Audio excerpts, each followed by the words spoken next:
Hey everyone, it's Jack from WhatCulture.com. Kind of out of breath a little bit because we've just shot an interview that started very abruptly because there was no intro. Everyone just kind of piled in and did their thing. You're going to see some faces that you know there, but this was supposed to be WhatCulture.com's interview with Dave Meltzer, and we'll just join it in progress, I guess.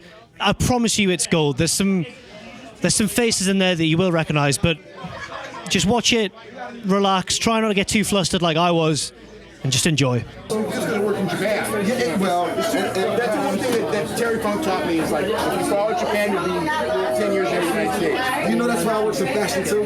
Yes. It works the same way in fashion and a lot of other things. Like fashion in Japan is like 10 years ahead of us. Really? Well, it's more 5 years, but it's the same maybe thing. a couple years, yeah. But I remember I ask you the same question every year. Every year I'm like, yo, you think there'll ever be another company to be in the state? Well, what culture? What culture has been doing? What culture you guys been doing everything that I wanted to do in the States. But we started the interview. I mean, I'm just recording. The one thing with what culture? I mean, the guys love to work there. I mean, they genuinely love it. But it's Adam. It's Adam. Who else? I just know that like guys from the United States love to go there. I mean, that's the one thing I know. But you know what? If y'all did what y'all did in the States, it'd be, you guys would have it'd be like a major network would pick it up right now. You know, and I don't. It's because y'all have a. If y'all do what you did in the States, y'all be bigger than the people that they book, they get Kurt Angle, Cody. Y'all got Cody before everybody else, if I'm not mistaken. Before New Japan, I think y'all got him, right? Yeah, he was our first. Alberto, like y'all got a lot. And it feels young. And that's what I think that's the important thing about what culture is. It feels a lot younger. Like New Japan feels traditional, TNA feels old, WWE feels like the. You know what? On the what culture is the shows when you did freaking. I'm cool. When you had Cornette in there announcing with JR. I mean, I just thought like it felt so major. Cornette is like, when I was watching, I mean, I've known Cornette forever, but it was like he is an underutilized guy in the business right now because as a color commentator, he's got the instincts. He knows how to get things over. He's pretty funny, and he knows how to ham it up. Though he knows how to get, and he knows how to be controversial. Cornette is like right there to me with Heyman and Heenan. Like he's right there. Yeah, I mean, as a commentator, he's really good. Totally. One of the things when we started doing WCPW is you've got all these guys like Cornette and different people who are not utilized. So why not bring them in, utilize them to their full advantage? If you're going to bring in Kurt Angle, help make a guy at the same time. Don't bring in Kurt Angle. Do anything with him. I mean, we did the Angle in February. Kurt Angle comes in, he has the match with Del Rio, but then our guy Joe Hendry turns on Kurt. Joe Hendry gets the rub. So it's not just bringing in an import.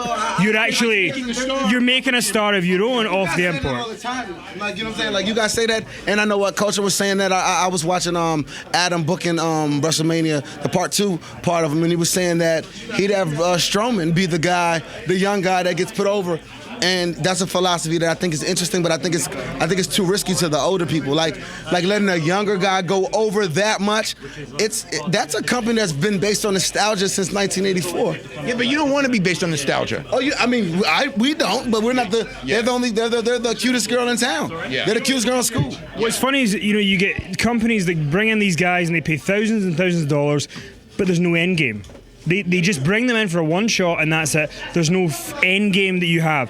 Whereas with What Culture, we try to have an end game and we try and bring somebody in to make somebody. Yeah. Because that's otherwise, why are you spending all the money for that? The thing is that you've got guys there, and I mean and that's the one thing with the UK scene.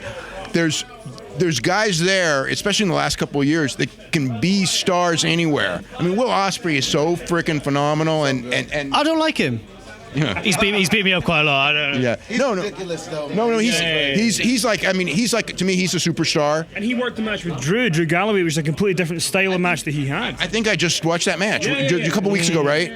With the spinning. Oh yeah. That match was fantastic but match. It's a different kind of match that you see Will have from his usual kind of matches because he had to work with a different kind of guy. Right, with a bigger guy. Yeah. And it was interesting to watch. Yeah, and Drew's a superstar too. Yeah. I mean, the thing that we found with WCPW is that, like, I always knew that Drew Galloway was the guy who never got a fair shake in WWE. He was given a big platform that he couldn't realistically, it was very hard to live up to. Very hard to live up to. Now that he's here, he's our champion. He's our main eventer. Every match that he has, he's just got that knack of telling a story every time, and not the same story, a different story as well. Would you agree with that?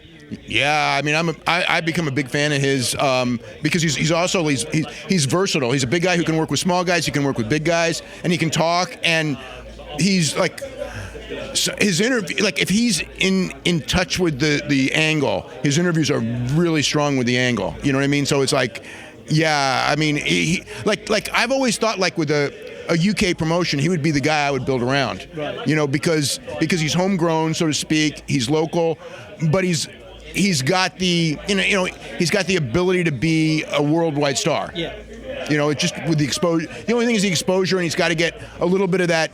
And I think he's got it off anyway. But you know, the thing of like those last couple of years in WWE, where you know that hurt him, and he had to overcome it. Yeah. Because it's like, well, you know, you were in WWE, and you didn't do anything, and it's like, yeah, there's starting to be like a whole like genre of people that didn't work in WWE that are huge stars outside of WWE. You know what I'm saying? Like Cody can be that way too. Cody's one of them as well. And like, you know, I feel like Jack Swagger might end up being one. He might. You know what I mean? Because he always had ability, just was never. He never had the right break. The booking and his character was kind of based on like being a jock, and like that kind of thing just phased out. Like, you know what I mean? Like, yeah. And but you know, if they remember, there was a rumor that stable of like Dolph Ziggler and American Alpha, like the varsity. Yeah, but Vince would never go with that. Vince, they did that in developmental, and they got Gable and Jordan out of it because they knew that like if you did a amateur wrestler stable, that Vince will kill it. It's not his thing. That's true. Yeah. So, you know, but Jordan and Gable, it's like they were so good in NXT. But now they're like they're fading. They're real average. Yeah, they're gonna break them up eventually, I think. Yeah, but it's not good for either of them yet. I love them in NXT. I think they should have pushed them sooner. Like they made them. Like, you know how they waited to pull the trigger on Seth's babyface. Like they should have babyface Seth immediately when he came back. As soon as he came back, they should have pushed American Alpha as those guys from NXT. They should have been pushed as like these guys are a super tag team. They're like, you know, like you know what was too bad when they had the first match with Wyatt and Orton. I said, oh my God, especially because Orton made him look great. It was like, oh, this is a great tag team feud. But the idea is that, you know, they were just going to split up Wyatt and Orton, and it was just a one-match thing. But if they'd done a program, those guys would have been elevated to the top, working with top guys. And yeah. And now, like, you know, look at they're one of the Usos who are great, but it's same. You know, I mean, they've been working with them forever, and then when they don't work with the Usos, I think the Usos are great champions. I think these Usos could have been those SmackDown heel champions for like a year, and like, you know, right around Royal Rumble, Survivor Series, then American Alpha like starts getting in the picture.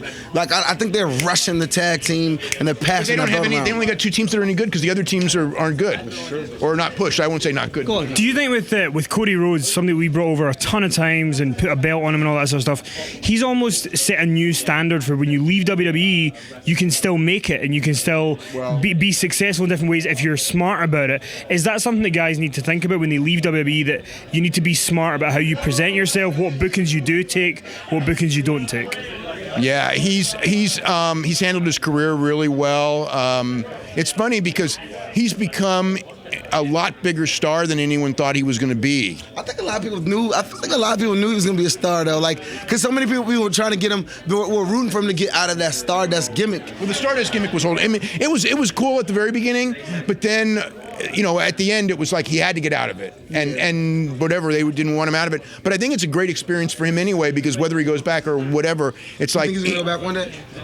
Probably. But I like the gimmick that he. I mean, I don't really. Well, it's not really a gimmick, but it's like the nightmare, and I like the shearling jacket with the tights. Like, it looks fresh, and I feel like this is what I just think. I just feel like he maybe presented that look to people backstage, and they were like, you know, but like to us, like younger guys, it looks cool. It's like, oh, Cody Rhodes is like, you know what I'm saying, trying to. Oh, you walk in on the interview. Oh, let the battle rap commence. Hey there. Put some stars on this one, hurry, sir.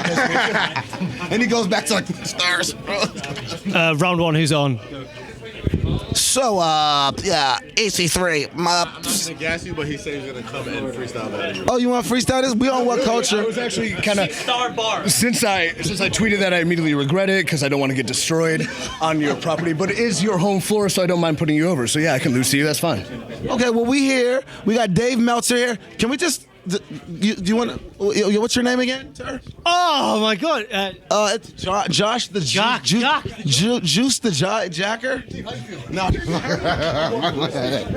Jack the Jobber. Well, this is one of my favorite. This is one of my favorite What Culture personalities. Do I say personalities or like bookers or what is it? I'm one of your favorite ones, not named Adam. I think that's how it goes. Oh no, he thinks I pop for Adam. It's not even that. It's just that. It's just that Adam. Who else we found? It's a family thing. No, go do your thing. Do your thing. It's crazy right now. Oh right, okay, cool. Sorry, Dave. It's too much now. Like No, mate. You're right. Hello, John again. Jack. Joe. Jack. John. Jack. Jack. Thank you. Why are you always everywhere? Just know people. Go somewhere. I'm doing an interview right now with Dave Meltzer. From me. Mate, Stop it. I thought we were acquaintances now. I'll catch you in a bit. I'll talk to you. I'll catch you at the bar. All right. Okay. Cool.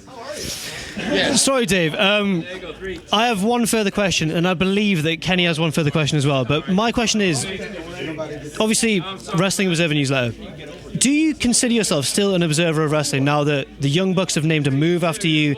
People flocked your ratings like gospel. Are you now a part of wrestling, or are you still an observer? That's for other people to judge. I don't think of myself as anything but a reporter covering wrestling. Okay. I really don't like anything else. No, and I don't.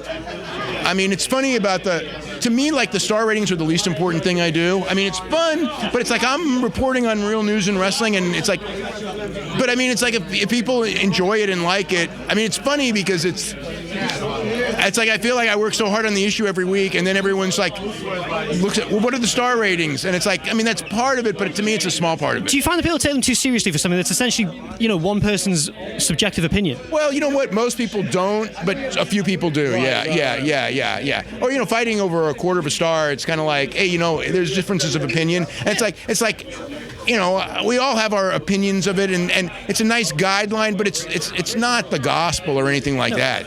Yeah. I think my friend Kenny has one final question as well, if you want to get in. I thought you had one. I thought you said you were... Oh, sorry. I think I'm going to pass you on to Kenny next, if that's all right, Dave. But for now, I've been Jack from WhatCulture.com. This interview's been far wilder than I thought it would have been. How about you? Oh, yeah. Well, I've been here the last couple of years, and it's pretty much like this, yeah. I'm new to this, and I'm shell-shocked. But I've been Jack from WhatCulture.com, the one and only Dave Meltzer as well. And we'll see you soon.